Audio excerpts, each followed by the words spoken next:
Good morning. पिछले video में आपने चैप्टर अभ्यासस् महत्ता की हिंदी लिखी थी अपनी नोटबुक में, चैप्टर रीड भी किया था।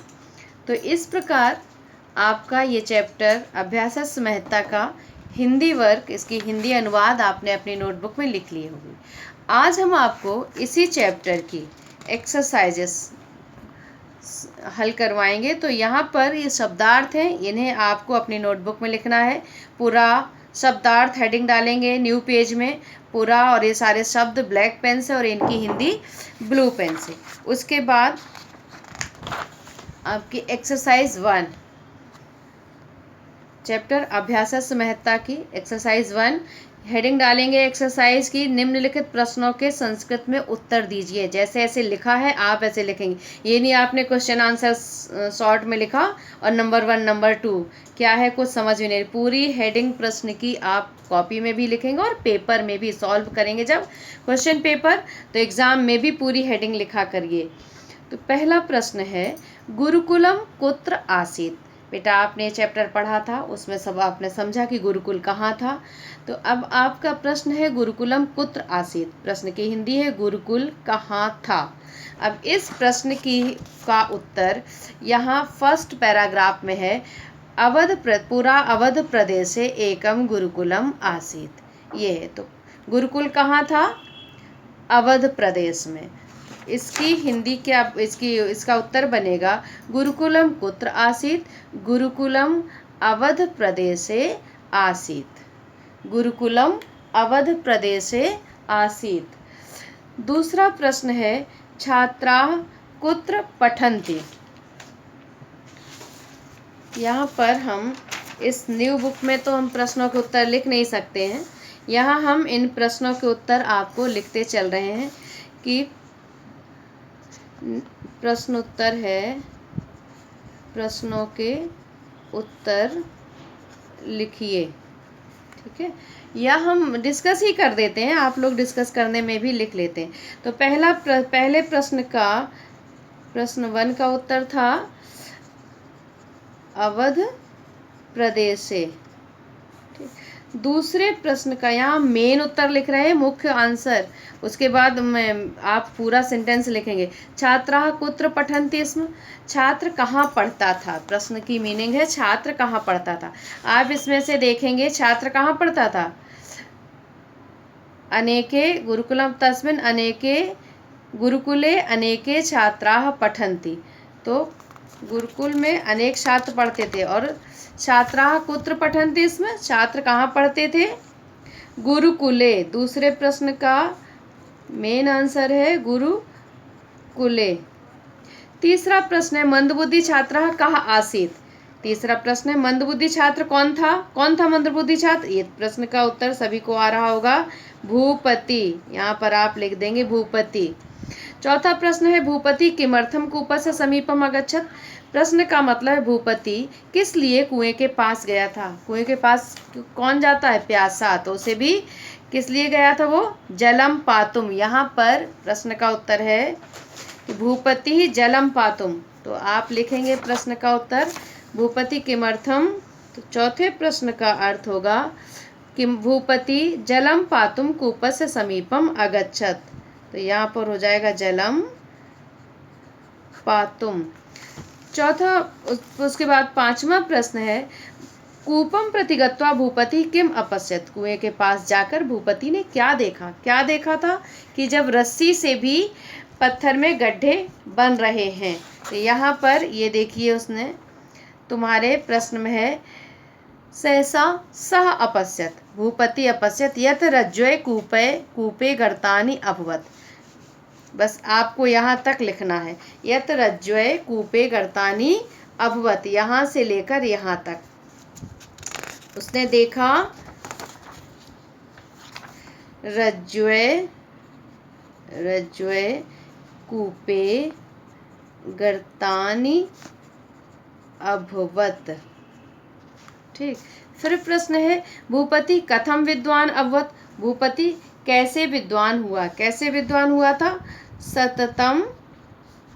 सततम निरंतर लगातार अभ्यासेन और परिश्रमेण, सततम अभ्यासेन परिश्रमेण चा। तो यहाँ पर लिख दोगे सततम अभ्यासेन परिश्रमेण चा। ये हो गए तुम्हारे प्रश्नों के उत्तर। उसके बाद आपकी एक और एक्सरसाइज है, एक्सरसाइज सेकंड, जिसमें आपको उचित शब्द भरने हैं। सह अध्ययने कुशलः नासीत, यहाँ पर कुशला आएगा, हमने भर रखा है। दूसरा है सह सदैव परीक्षायाम अभवत असफलः अभवत तब भाग्ये डैश नास्ति, तुम्हारे भाग्य में क्या नहीं है, विद्या, तब भाग्ये विद्या नास्ति। चौथा है सूर्यस्य आतपेन सह आसीत, सूर्य की गर्मी से वह था, क्या था, प्यासा, पिपासितः, सूर्यस्य आतपेन सह पिपासितः आसीत। पुनः पुनः अभ्यासेन अहमपि कुशलः भविष्यामि, सतत परिश्रमेव सफलताया, यहाँ पर आप ये देखिए है सतत परिश्रमेव सफलतायाः मूलम अस्ति, तो यहाँ पर आखिरी वाक्य में सफलतायाः आएगा, बुक में हम नहीं लिख सकते पेन से, ठीक है, तो सफलतायाः लिख लेना है तुम्हें। अब आता है संधि विच्छेद। संधि विच्छेद तुम्हारे हैं बेटा, संधि विच्छेद तुम्हें अपनी नोटबुक में लिखने हैं। एक पेज नोट, आपकी फर्स्ट एक्सरसाइज हो गई, सेकंड एक्सरसाइज हो गई, थर्ड एक्सरसाइज संधि विच्छेद। पहला शब्द है नासीत। नासीत को आप लिखेंगे नंबर 1 ना प्लस आसीत। दूसरा है इतस्ततः, इसे होगा इतः प्लस ततः। तीसरा शब्द है तस्योपहासम, उसका होगा तस्य प्लस उपहासम, तस्य प्लस उपहासम। फिर है अहमपि, इसका हो जाएगा अहम प्लस अपि। फिर आपका पांचवा शब्द है यहाँ पर नूनमेव, तो यहाँ पर हो जाएगा नूनम प्लस एव। उसके बाद सत्यमेतत्, इसका हो जाएगा सत्यम प्लस एतत्। इस प्रकार ये संधि विच्छेद आपके हो गए।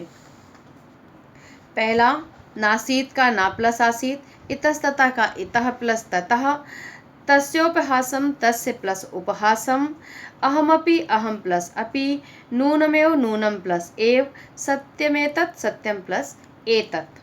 इसके पश्चात एक्सरसाइज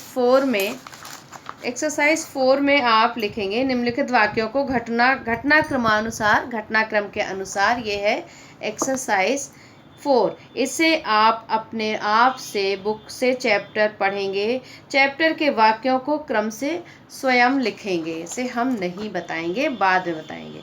फिर है निम्नलिखित शब्दों से उपसर्ग अलग कीजिए। ये एक्सरसाइज है 5वीं, जिसमें उपसर्ग अलग करने, ये भी आप स्वयं करेंगे।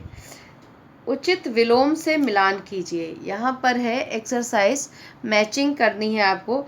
मंदबुद्धि समझते हैं, प्रसन्न समझते हैं। आतपेन प्रसन्न खुश, आतपेन गर्मी से, आगमन आना, संपूर्णम पूरा, गच्छ मीन्स जाओ। यहाँ शीतेन है, यहाँ विलोम शब्द मिलाने, शीतेन मीन्स सर्दी, आगच्छ आओ, गमनम जाओ। तीव्र बुद्धि जिसकी तेज दिमाग हो, जिसका। खिन्नः मीन्स दुखी, और अपूर्णम मीन्स अधूरा। या अब मंद बुद्धि को किससे मैच करेंगे, तीव्र बुद्धि को, तीव्र बुद्धि से। प्रसन्नः को खिन्नः, प्रसन्न मतलब खुश और खिन्ना मतलब दुखी। आतपेन शीतेन, आगमनम गमनम, संपूर्णम अपूर्णम, गच्छ आगच्छ। इस प्रकार से इसको मिलाएंगे। फिर आप ये एक्सरसाइज 7th अपने आप से आंसर टिक करेंगे पढ़ करके, और इसका उत्तर भी हम तुम्हें अगले वीडियो में बताएंगे। पहले अपने आप से आप प्रयास कीजिए, सही गलत होगा तो हम बाद में सही करवा देंगे। तो इस प्रकार आज आपका ये चैप्टर समाप्त होता है। Okay, thank you.